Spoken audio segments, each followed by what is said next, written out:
Hello students, मैं संकेत कश्यप। इस वीडियो में हम करने जा रहे हैं sign convention for spherical mirror. Last video में आप अब समझ चुके थे कि स्फेरिकल मिरर्स क्या होते हैं। कॉनकेव कॉन्वेक्स मिरर में focal length, hole, aperture, radius of curvature, centre of curvature या फोकल लेंथ, ये सब आप कैसे पता करते हैं। अब हम यहाँ पर समझते हैं कि साइन कन्वेंशन का यूज़ क्या है। जो फोकल लेंथ है कॉनकेव या कॉन्वेक्स मिरर की, उसकी कैलकुलेशन के लिए, ऑब्जेक्ट या इमेज की कैलकुलेशन के लिए हमें ये जानना ज़रूरी होता है कि जो हमारा ऑब्जेक्ट है वो मिरर की किस तरफ रखा जाएगा। जैसे कि इमेज बने, ऑब्वियसली वो मिरर के सामने होगा, और इमेज किस तरह से बनती है डिफरेंट कंडीशंस पर। तो यहाँ पर जो साइन कन्वेंशन है उसे समझने के लिए मैंने यहाँ पर एक कोऑर्डिनेट सिस्टम लिया है। इसमें ये ओरिजिन ओ हो जाता है और यहाँ पर ओरिजिन पर हम मिरर को इस तरह से रख देते हैं। पहले मैं कॉनकेव मिरर लेके चल रहा हूँ, ठीक है।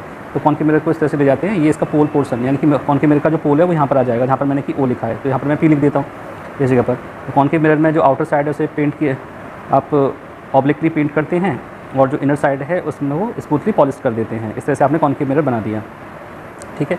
तो जो पोर्शन इसमें आप देखे होंगे, ये वाला जो पोर्शन है, इस वाले पोर्शन से रिफ्लेक्शन होगा। तो जाहिर सी बात है कि जो ऑब्जेक्ट है वो आपको मिरर के सामने रखना होगा। तो मान लेते हैं आपने ऑब्जेक्ट यहाँ पर रख दिया, तो जो लाइट है ऑब्जेक्ट नाम सपोज लाइट आपने ए भी दे दिया, तो यहाँ से लाइट रे इस तरह से चल के आएंगी ऑब्जेक्ट से। तो जिधर से लाइट रे चल के आ रही होती हैं या जिधर की तरफ ऑब्जेक्ट रखा है वो पोर्शन आपका नेगेटिव हो जाता है। अगर कोऑर्डिनेट सिस्टम की बात करें तो हम इस तरह से बना के दिखा सकते हैं। जैसे कि मैंने नीचे यहाँ पर डायग्राम बना रखा है। तो अगर आप ऑब्जेक्ट इधर की तरफ रखते हैं तो कोऑर्डिनेट सिस्टम की अकॉर्डिंग जो लेफ्ट हैंड साइड है पूरी नेगेटिव हो जाएगी, जिधर से लाइट रे आ रही हैं। तो ये पूरा पोर्शन नेगेटिव हो जाएगा जो लेफ्ट हैंड साइड है, और ये साइड पॉजिटिव हो जाएगी। लेकिन आप ऐसे भी कर सकते हैं कि जिधर आपका ऑब्जेक्ट रखा हुआ है वो पोर्शन आपका नेगेटिव होगा, doesn't matter it's belongs in coordinate system और नॉट। तो अगर ऑब्जेक्ट आपका जिधर की तरफ रखा है वो सिस्टम का नेगेटिव होगा, चाहे आप इस वाले सिस्टम को देखें या इस वाले सिस्टम को देखें। अब जैसे कि ये मान लेते हैं कि मिरर की this is the centre of curvature. तो ओ से लेकर सी तक की जो डिस्टेंस है आर, ये भी नेगेटिव हो जाएगी, ठीक है। पी से लेकर एफ तक की जो डिस्टेंस है, जैसे आप प्रिंसिपल फोकस बोलते हो स्मॉल एफ, ये भी नेगेटिव हो जाएगी स्मॉल एफ, ठीक है, नेगेटिव में आएगा। यानी कि अगर फोकल लेंथ आप लेते हो तो वो नेगेटिव में होगी, रेडियस ऑफ कर्वेचर लेते हो तो ये भी नेगेटिव में होगी। इसके अलावा जो ऑब्जेक्ट की डिस्टेंस है पोल तक, यानी पी से लेकर ए तक की जो डिस्टेंस है, इसे हम माइनस यू बोलते हैं। इसे मैं यहाँ पर दिखा देता हूँ नीचे की तरफ में। तो ये भी आपकी नेगेटिव यू होगी। ऑब्जेक्ट की distance from the pole is said to be u, ये भी नेगेटिव में होगी। अगर इमेज आपकी ऑब्जेक्ट की तरफ बनती है तो वो इमेज की डिस्टेंस तो नेगेटिव रहेगी, और अगर वो मिरर के पीछे की तरफ बनती है यानी अपोजिट साइड में बनती है तो ये डिस्टेंस आपकी पॉजिटिव हो जाएगी। वी को हम बोलते हैं distance of image from the pole. ध्यान रहेगी आपको सभी डिस्टेंस पोल से मेजर करनी है। अगर हम बात करें इस वाले डायग्राम की, इसमें भी सेम टू सेम है। अगर आप बात करते हैं सेंटर ऑफ कर्वेचर सी की, तो सी से लेकर पी तक की डिस्टेंस आर, वो आपकी पॉजिटिव में नेगेटिव में रहेगी। यहाँ पर आर को ऐसे लिख देता हूँ। और अगर आप बात करते हैं प्रिंसिपल फोकस एफ की, एफ से लेकर पी तक की डिस्टेंस, तो ये भी आपकी नेगेटिव में रहेगी माइनस एफ, ठीक है। ऑब्जेक्ट की डिस्टेंस जो ए से लेकर पी तक रहती है वो आपकी नेगेटिव में जाएगी, और अगर इमेज आपकी ऑब्जेक्ट की तरफ ही बनती है तो पॉजिटिव नेगेटिव में रहेगी, और अदर साइड में बनती है तो पॉजिटिव में रहेगी, ठीक है। अच्छा, ये तो रही कॉनकेव मिरर की बात। अगर हम बात करें कॉन्वेक्स मिरर की, तो मैं यहीं पर दिखा देता हूँ। इसको थोड़ा सा मैं लेंथी कर देता हूँ डायग्राम को, और यहाँ पर कोऑर्डिनेट सिस्टम दोबारा बना देते हैं। तो अब आपने क्या करना है, यहाँ पर कॉन्वेक्स मिरर लेना है। कॉन्वेक्स मिरर के लिए आपको जो ओरिजिन ओ है यहाँ पर पोल दिखाना है। तो ओरिजिन ओ पर ही आपने पोल दिखा दिया। कॉन्वेक्स मिरर को आप अच्छी तरह जानते हैं कि इसे इनर साइड से ऑब्लिकली पेंट किया जाता है, उसकी आउटर साइड जो है स्मूथली पॉलिश्ड होती है। तो कहने का मतलब ये हो गया कि इसको इस तरह से ये स्फेरिकल पोर्शन होगा, तो इसका सेंटर ऑफ कर्वेचर सी यहाँ पर हो जाएगा। जाहिर सी बात है कि आप जो है ऑब्जेक्ट मिरर के सामने रखोगे, तो ऑब्जेक्ट मान लो आप यहाँ पर रख लेते हो इसी के सामने, तो ऑब्जेक्ट आपका ए भी हो गया। तो पी से लेकर ए तक की जो डिस्टेंस है ऑब्जेक्ट की डिस्टेंस, जिसे हम बोलते हैं यू, ये नेगेटिव रहेगी। बाकी इसके अलावा जितनी भी डिस्टेंसेज हैं कॉन्वेक्स मिरर के लिए, जैसे कि सी से लेकर पी तक की डिस्टेंस, जैसे आप क्या बोलते हो रेडियस ऑफ कर्वेचर, ये आपकी पॉजिटिव आ रहेगी, क्योंकि क्या है कि लाइट की वजह से आ रही है, वो तो आपकी अपोजिट साइड से आ रही है ना, ठीक है। इसके अलावा आपके पास जो दूसरा पोर्शन है, ये प्रिंसिपल फोकस एफ, यहाँ से लेकर पी तक की डिस्टेंस, ये भी स्मॉल एफ पॉजिटिव रहेगी, क्योंकि अपोजिट साइड में चला गया ऑब्जेक्ट, रेज तो इधर से आ रही है आपकी। तो ये वाला जो पोर्शन है पॉजिटिव हो जाएगा, और राइट हैंड साइड वाला जो पोर्शन है वो नेगेटिव हो जाएगा, ठीक है। इमेज आपकी कॉन्वेक्स मिरर में हमेशा कॉन्वेक्स मिरर के अंदर ही बनती है, अपोजिट साइड में बनती है ऑब्जेक्ट की। तो ये बी की डिस्टेंस भी आपकी पॉजिटिव रहेगी, कहीं पर भी इमेज बने आपकी, ठीक है। तो ये तो रही साइन कन्वेंशन जो कि हमें ज़रूरत पड़ेगी इमेज फॉर्मेशन बाय कॉनकेव या कॉन्वेक्स मिरर में। तो ये तो हम साइन कन्वेंशन आप एक बार समझ लें। समझने के बाद में अब हम आते हैं image formation by concave mirror. तो टॉपिक शुरू करते हैं image formation by concave mirror. यहाँ पर हम कुछ चीज़ों को समझ लें पहले ही। यू डिस्टेंस ऑफ ऑब्जेक्ट है from pole of mirror, V distance of image है फ्रॉम पोल ऑफ मिरर, और एफ है focal length of mirror from the pole, ठीक है। इसके बाद में हम केस नंबर फर्स्ट लेते हैं। केस नंबर फर्स्ट में आप ऐसा मान लेते हैं कि ऑब्जेक्ट आपका इनफाइनाइट पर है। तो ये यहाँ पर हम ले लेते हैं मिरर को, इस तरह से कॉनकेव मिरर आपने दिखा दिया, ठीक है। इसे जैसे कि मैं शुरू से बोलता आ रहा हूँ कि आप आउटर साइड को ऑब्लिकली पेंट करते हैं, इसके बाद में जो इनर सरफेस है उसे स्मूथली पॉलिश कर देते हैं। ये प्रिंसिपल एक्सेस होगी जो कि हमेशा पोल से होकर जाएगी। पी, ये इसका सेंटर ऑफ कर्वेचर सी मान लेते हैं। सी और पी के बीच की जो डिस्टेंस है उसे कैपिटल एफ बोल दिया है। अगर हम पी सी का डबल कर दें तो उसकी डायमीटर हो जाएगी। टी सी का डबल कर दें, डायमीटर यहाँ पर मान लेते हैं डी हो जाती है। तो डी से बाहर जो भी डिस्टेंस है वो आपकी सारी इन्फाइनाइट में आएंगी। जैसा मान लेते हैं ऑब्जेक्ट जो लाइट रे हैं इस तरह से इन्फाइनाइट से आ रही हैं। अगर लाइट रे इन्फाइनाइट से आती हैं तो आपको याद होगा लास्ट वीडियो के अकॉर्डिंग, कोई भी रे जो प्रिंसिपल एक्सेस के पैरेलल है वो हमेशा कहाँ पर मिलेगी, रिफ्लेक्शन के बाद में प्रिंसिपल फोकस से होती हुई जाएगी। तो इस तरीके से आपकी जो लाइट रेज हैं आपके प्रिंसिपल फोकस से कट करती हुई चली जाती हैं, ठीक है। ऐसा मान लेते हैं ये यहाँ से जा रही हैं लाइट रे, ठीक है, इस तरह से। और ये वाली लाइट रे है, ये भी आपकी प्रिंसिपल फोकस से निकल जाएगी। तो ये प्रिंसिपल फोकस यहाँ पर शिफ्ट कर दे रहा हूँ मैं। इस तरीके से आपने लाइट रे आप 3 दिखाएं 4 दिखाएं से कोई फ़र्क नहीं पड़ता है, पर मोटी बात ये है कि सभी लाइट रे रिफ्लेक्शन के बाद में प्रिंसिपल फोकस से जाएंगी अगर वो इन्फाइनाइट से आ रही हैं और प्रिंसिपल एक्सेस के पैरेलल हैं, ठीक है। तो इसमें अब जो इमेज है हमारी कहाँ पर मिलेगी, मिनिमम 2 रेज जब एक दूसरे को कट करती हैं तो वो इमेज को बनाती हैं। यहाँ पर कम से कम 2 रे, एक तो देखो ये होगी फर्स्ट वाली, ऐसे ही यहाँ पर दिखा देते हैं। तो ये दोनों रे यहाँ पर कट कर रही हैं एक दूसरे को एफ पर। सेकंड रे को देखें जो नीचे वाली है और यहाँ पर ये वाली, तो ये भी एफ पर कट कर रही है। तो इसमें हम इमेज की करेक्टरिस्टिक्स कैसे बताएंगे। करेक्टरिस्टिक्स बताने के लिए 3 बातें आपको बतानी है। सबसे पहले कि इमेज कहाँ पर बन रही है, पोजीशन क्या है इमेज की। तो पोजीशन आप देख रहे हैं ये है एट फोकस। नंबर 2, आपकी इमेज का साइज़ क्या है, किस तरह की इमेज बन रही है। तो आप देख रहे हैं कि अगर ऑब्जेक्ट से इमेज आ रही थी किसी, अगर आप मिरर से किसी ट्री की इमेज को देख रहे थे तो ट्री के कंपेरिजन में ये जो छोटा सा पॉइंट है जो इमेज है वो किस तरह की है, पॉइंट साइज़ की। तो आप लिखेंगे size of image point size. और तीसरा आता है इसका नेचर कैसा है, किस तरह की इमेज बन रही है। तो ये आपकी रियल और इन्वर्टेड इमेज है, real and inverted image. Real इसलिए क्योंकि ये स्क्रीन पर आपको मिल सकती है, मिरर के अंदर नहीं बन रही है। और इन्वर्टेड इसलिए क्योंकि ये उल्टी दिखाई देती है, यानी अगर आपका पेन इस तरह से रखा हुआ है इन्फाइनाइट पर और इमेज यहाँ पर इसकी आपकी छोटी दिखाई दे और उल्टी दिखाई दे, तो इसे हम बोलेंगे inverted, real and inverted image. ये इसका नेचर हो गया, ठीक है। बाकी अगर हम बात करें यू की, तो यू भी यहाँ पर नेगेटिव है क्योंकि इन्फाइनाइट पर है। वी आपका कितना है, एफ से लेकर पी है, तो चलो मैं इसे एफ पी लिख देता हूँ जो कि नेगेटिव में होगा। और बात करें आर की तो वो सी पी है, वो भी नेगेटिव में आपकी हो जाएगी, ठीक है। इसके बाद में हम सेकंड केस पर आते हैं। सेकंड केस में आपसे बोलना है object is kept beyond C, यानी कि इसका मतलब क्या हुआ कि ऑब्जेक्ट मिरर की डायमीटर के अंदर आ चुका है। तो यहाँ पर ये हम इस तरह से इमेज मिरर दिखा देते हैं। जैसे शुरू से बताता रहा हूँ, फिर दोबारा वही बात कहूँगा कि कॉनकेव मिरर में जो आउटर पोर्शन है मिरर का उसे हम ऑब्लिकली पेंट करते हैं, इनर पोर्शन को स्मूथली पॉलिश कर देते हैं, एक स्ट्रेट लाइन बनाते हैं जो कि प्रिंसिपल फोकस पी से जा रही होती है। ये मिरर का सेंटर ऑफ कर्वेचर सी हो गया, सी से पी की आधी डिस्टेंस को कैपिटल एफ बोल दिया। आपने इस समय ऑब्जेक्ट को बियॉन्ड सी रखा हुआ है, यानी कि डायमीटर के अंदर, अगर ये इसकी डायमीटर है तो डायमीटर के अंदर आपने रखा हुआ है। ऑब्जेक्ट का नाम हमने ए बी दे दिया। एक लाइट रे हम प्रिंसिपल एक्सेस के पैरेलल ले जाते हैं, ठीक है, जो कि रिफ्लेक्शन के बाद कहाँ से पास होती जाएगी, प्रिंसिपल फोकस से पास होती निकलेगी। दूसरी लाइट को आप चाहो तो सी से ले जाओ, चाहो तो एफ से ले जाओ, जहाँ से आपका मन करे उधर से ले जा सकते हैं। तो आप मान के चलिए जैसे एफ से ले गए आपने इस तरह से लाइट को प्रिंसिपल फोकस से निकाला दूसरी रे को, तो वो क्या होगी, रिफ्लेक्शन के बाद में क्या हो जाएगी, लाइट रे प्रिंसिपल एक्सेस के पैरेलल हो जाएगी। तो इस तरह से पैरेलल होती हुई लाइट चली जाती है और यहाँ पर जाकर इस जगह पर जाकर इस पॉइंट पर जाकर ये दोनों लाइटें एक दूसरे को कट करती हैं। तो यहाँ पर आपकी इमेज बन जाएगी। ये लाइट इस तरह से यहाँ पर, अगर हम बात करें प्रिंसिपल एक्सेस पर जाने वाली लाइट रे की, तो प्रिंसिपल एक्सेस के पैरेलल जाएगी, पोल से टकराएगी, फिर वापस आ जाएगी, यानी कि तीसरी लाइट रे यहाँ पर मिलती है। तो यहाँ पर तो अब क्या होता है कि ये जो जहाँ पर मैं इस तरह से यहाँ पर वर्टिकल लाइन दिखा रहा हूँ, इस जगह पर आपकी image A dash B dash बनेगी जो कि इन्वर्टेड होगी। तो अब हम यहाँ पर इसकी करेक्टरिस्टिक्स लिख लेते हैं। करेक्टरिस्टिक्स कैसे बताएंगे आप, वही 3 बातें फिर दोबारा आपको लिखनी है। सबसे पहली बात क्या होगी कि इमेज की पोजीशन कहाँ है, कहाँ मिल रही है आपको इमेज। तो आप क्या लिखेंगे, beyond between C and F, between C and F, यानी principal focus centre of curvature के बीच में। नंबर 2, इसका साइज़ कैसा है, तो साइज़ स्मॉलर देन ऑब्जेक्ट। तीसरी बात कि इसका नेचर कैसा है, ऑब्जेक्ट से स्मॉल है, ठीक है। तीसरी बात है इसका नेचर किस तरह से, तो आपको दिख रहा होगा कि इमेज मिरर के अंदर नहीं बन रही है, वो रिफ्लेक्शन के बाद बन रही है, तो नेचर हो जाएगा इसका रियल। स्क्रीन पर आप इसे आराम से ले सकते हैं। और क्योंकि उल्टी बन रही है प्रिंसिपल एक्सेस से, तो क्या लिखेंगे, इन्वर्टेड, ठीक है। ये 2 केस हो जाते हैं। अब तीसरे केस पर आते हैं हम। तीसरे केस में आप क्या करें कि ऑब्जेक्ट को सी पर ले आएँ, केस थर्ड में ऑब्जेक्ट एट सी। इसके लिए डायग्राम बनाते हैं, फिर दोबारा एक कॉनकेव मिरर को इस तरह से बना देते हैं हम, ऑब्लिकली बाहर से पेंट करके दिखा देते हैं इस तरह से करके। एक प्रिंसिपल एक्सिस बनाते हैं जो कि पोल से पास होता है इस तरह से करके। इसके बाद में ये सेंटर ऑफ कर्वेचर सी हो जाएगा, ये प्रिंसिपल फोकस एफ हो जाएगा, सी और पी की हाफ डिस्टेंस। आपने ऑब्जेक्ट को सेंटर ऑफ कर्वेचर सी पर रख दिया है, सपोज दैट ये आपका ऑब्जेक्ट है, ठीक है। ऑब्जेक्ट का नाम आपने ए बी लिख दिया। अब आप एक प्रिंसिपल एक्सिस के पैरेलल भेजते हैं, ठीक है। तो रूल क्या है कि रिफ्लेक्शन के बाद में ये रे प्रिंसिपल फोकस से पास होती हुई चली जाएगी। दूसरी लाइट रे को आप भेज दें, आप चाहें तो एफ से भेज सकते हैं, आप चाहें तो पी से भेज सकते हैं, बीच में से भी कहीं से भेज सकते हैं, ठीक है। तो मैं क्या करता हूँ कि इस बार इसे मैं पी से भेजता हूँ ऐसे करके।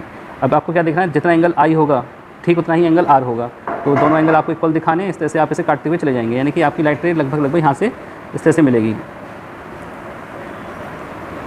तो लाइट रे रिफ्लेक्शन बाद में जिस पॉइंट पे मिलती है वो पॉइंट आपका इसका इन्वर्टेड पॉइंट हो जाएगा बी का, वो उसका नाम बी डैश दे देंगे, ये आपका ए डैश हो गया। तो आपकी इमेज रियल है, इन्वर्टेड है और सेम साइज़ ऑफ ऑब्जेक्ट की है सी पर। हो सकता है डायग्राम में आपको ऐसा फील ना हो रहा हो, लेकिन जब आप इसे स्केल की हेल्प से बनाते हैं बिल्कुल एक्यूरेट एंगल पर, तो ये इमेज जो है बिल्कुल ए बी के नीचे बनती है और सेम साइज़ की बनती है।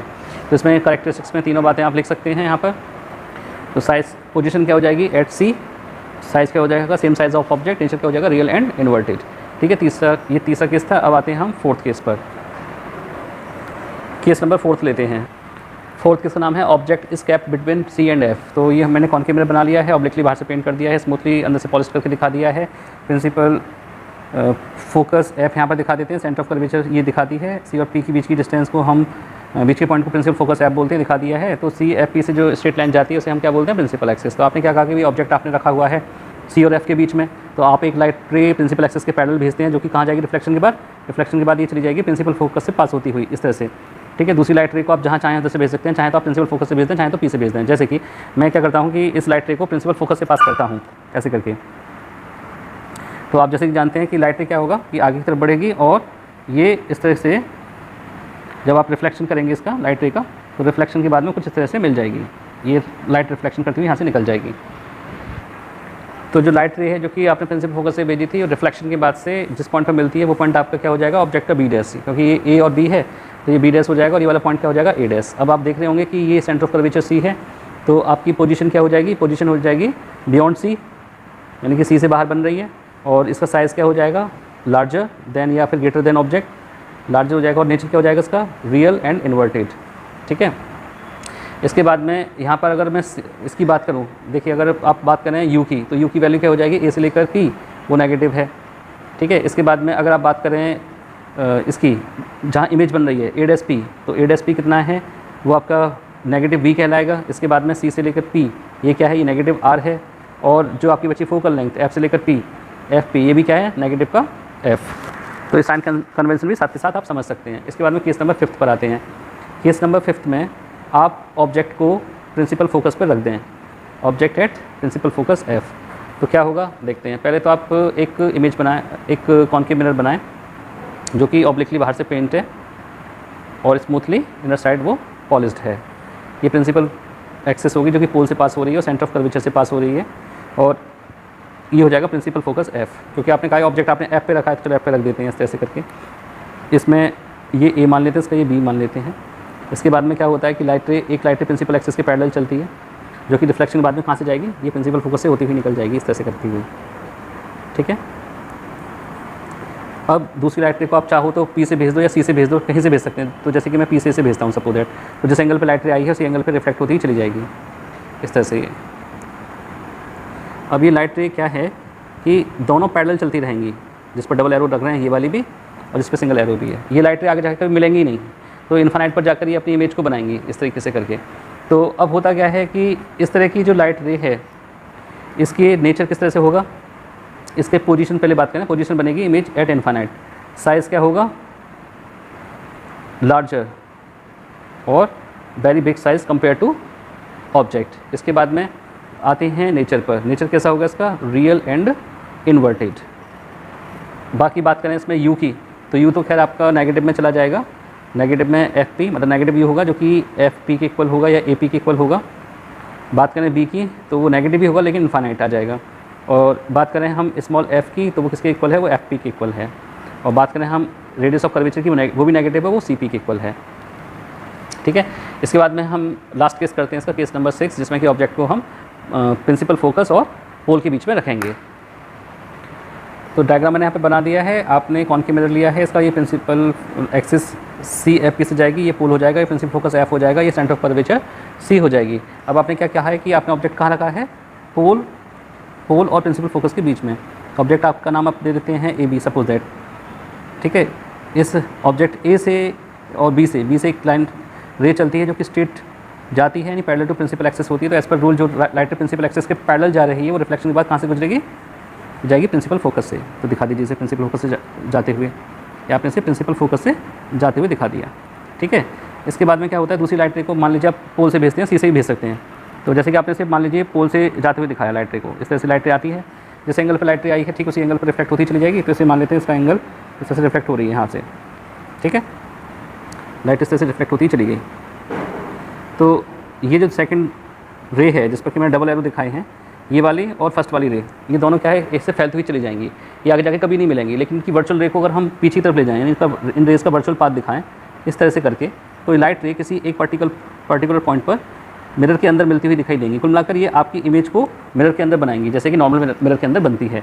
तो यहाँ पर जहाँ पर ये लाइट रे एक दूसरे को कट कर रही हैं, यहाँ पर आपकी इमेज बनेगी। इसे हम इस तरह से दिखा देते हैं। अब देखिए, एक पहली बात तो ये है कि ये इमेज प्रिंसिपल एक्सिस के पैरेलल ऊपर बन रही है, तो ये हो जाएगी आपकी वर्चुअल इमेज और इरेक्ट हो जाएगी साथ के साथ। जैसे कि आप मिरर के अंदर हाथ को देखें, तो अगर इस तरह से हैंड को आप देखते हैं, तो मिरर के अंदर ये जो, अगर ये सपोज इस समय प्लस एक्स एक्सिस पे मान रहे हैं, तो मिरर के अंदर आपको नेगेटिव एक्स एक्सिस पे दिखाई देता है। तो इस तरह की इमेज जो है वो इरेक्ट इमेज है। जैसे कि एम्बुलेंस की बात करें, तो एम्बुलेंस पर जो एम्बुलेंस लिखा रहता है वो उल्टा लिखा रहता है। तो ऐसा क्यों लिखते हैं, क्योंकि अगर हम इरेक्ट में लिखेंगे तब जाकर ओरिजिनल इमेज हमें मिरर के अंदर दिखाई देगी। ठीक है, तो इसके बाद में अब आपने देख लिया कि भाई इमेज कैसे बन रही है, आपकी ए डैश बी डैश करके इमेज बन रही है। तो इमेज की पोजीशन नोट कर लेते हैं। सबसे पहले इसकी बात करते हैं कि पोजीशन कहाँ पर है। तो पोजीशन है बिहाइंड द मिरर, एक बात। नंबर 2, इसका साइज़ क्या है, साइज़ इसका बिगर देन ऑब्जेक्ट है।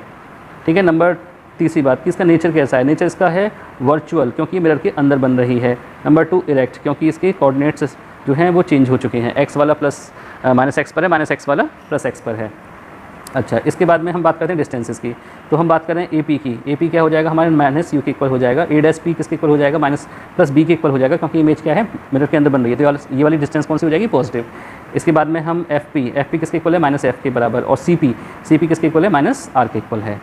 ठीक है, तो ये हमने केस किए हैं कॉनकेव मिरर के एक। और इसके बाद हम केस करते हैं कॉन्वेक्स मिरर का। कॉन्वेक्स मिरर में एक ही केस है, एक्चुअली में 2 हैं, बट एक से आप सारी बात समझ सकते हैं। ये मैंने 2 मिरर डायग्राम बनाए हैं कॉन्वेक्स मिरर के। एक डायग्राम में पहले हम ये लेके चलते हैं कि लाइट रे इनफाइनाइट से आ रही हैं। तो जब लाइट रे इनफाइनाइट से आ रही होंगी तो क्या होगा कि एज पर रूल लाइट रे जो प्रिंसिपल एक्सिस के पैरेलल हैं वो कहाँ पर मिलेंगी, वो सभी रिफ्लेक्शन के बाद में इस तरह से रिफ्लेक्ट होती चली जाएंगी। और उनका वर्चुअल पाथ कहाँ मिलेगा, इनका वर्चुअल पाथ जाएगा प्रिंसिपल फोकस से, इस तरह से रिफ्लेक्ट हो जाएंगी ये लाइट रे। ठीक है, ये वाली भी रिफ्लेक्ट हो जाएगी यहाँ पर। तो रिफ्लेक्शन के बाद में इन सभी लाइट रे का जो वर्चुअल पाथ है वो प्रिंसिपल फोकस पर जाकर मिलेगा। इस तरीके से जो प्रिंसिपल फोकस पर आपको क्या मिलेगी, यानी कि जो पोजीशन है इमेज की वो एफ पर होगी। अगर बात करें आप साइज़ की तो वो पॉइंट साइज़ होगा। और बात करें अगर आप इसकी नेचर की, तो नेचर हो जाएगा इसका वर्चुअल एंड इरेक्ट, क्योंकि इमेज कहाँ बन रही है, कॉन्वेक्स मिरर के अंदर बन रही है। इसके बाद हम एक केस और ले लेते हैं। एक और जो केस है उसमें आप मान लेते हैं कि इमेज इनफाइनाइट पे नहीं है, बाकी किसी और डिस्टेंस पर है। तो मान लेते हैं आपका ऑब्जेक्ट जो है वो किसी एक डिस्टेंस पर है, ए बी आपका ऑब्जेक्ट हो गया। एक लाइट रे प्रिंसिपल एक्सिस के पैरेलल आती है इस तरह से करके, और दूसरी लाइट रे जो है आप पोल पर भेज दीजिए, जैसे कि यहाँ पर आती है। तो जो लाइट रे प्रिंसिपल एक्सिस के पैरेलल आई है वो रिफ्लेक्शन के बाद कहाँ से जाएगी, वो उसका वर्चुअल पाथ जो है वो प्रिंसिपल फोकस से जाएगा। यानी कि रिफ्लेक्टेड लाइट रे तो ऐसे चली जाएगी, लेकिन जब हम इसका वर्चुअल पाथ पीछे की तरफ ले जाएंगे तो प्रिंसिपल फोकस से पास होता हुआ निकलेगा। और दूसरी लाइट रे कहाँ है, दूसरी लाइट रे आपकी जिस एंगल पर आई है उस एंगल पर रिफ्लेक्ट होती हुई चली जाएगी ऐसे करके। तो इसका जो वर्चुअल पाथ है जब आप इसे पीछे ले जाएंगे डॉट डॉट करके इस तरह से करके, तो एफ और पी के बीच में आपकी इमेज बन के तैयार हो जाएगी। इसे हम नाम दे देंगे ए डैश बी डैश का।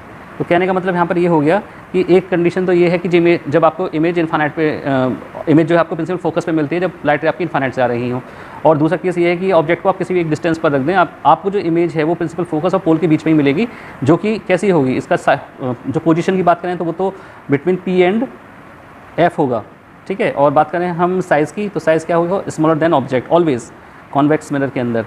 और बात करें हम नेचर की, तो नेचर क्या हो जाएगा इसका, वर्चुअल एंड इरेक्ट। अगर यहाँ पे हम बात करें डिस्टेंसेस की, तो जो पी एफ है वो आपका पॉजिटिव एफ यहाँ से लेके यहाँ तक, सी पी आपका पॉजिटिव आर होगा, ए डैश पी आपकी पॉजिटिव बी हो जाएगी डिस्टेंस ऑफ इमेज, और केवल ए पी ये आपकी माइनस यू होगी जो कि distance of object from the pole. ठीक है, तो इस वीडियो में हमने image formation of concave mirror and convex mirror सीखी है। इसके बाद में नेक्स्ट वीडियो में हम मिरर फार्मूला, लीनियर मैग्निफिकेशन को समझेंगे, साथ ही साथ उसके न्यूमेरिकल भी करेंगे। तब तक आप इन दोनों वीडियोस, जो पिछले वाली वीडियो थी और ये वाली वीडियो है, इन दोनों को अच्छी तरह देखें और इनकी बारीकियों को समझें मिरर की। तो जल्दी मिलते हैं नेक्स्ट वीडियो में, तब तक के लिए keep watching and keep learning.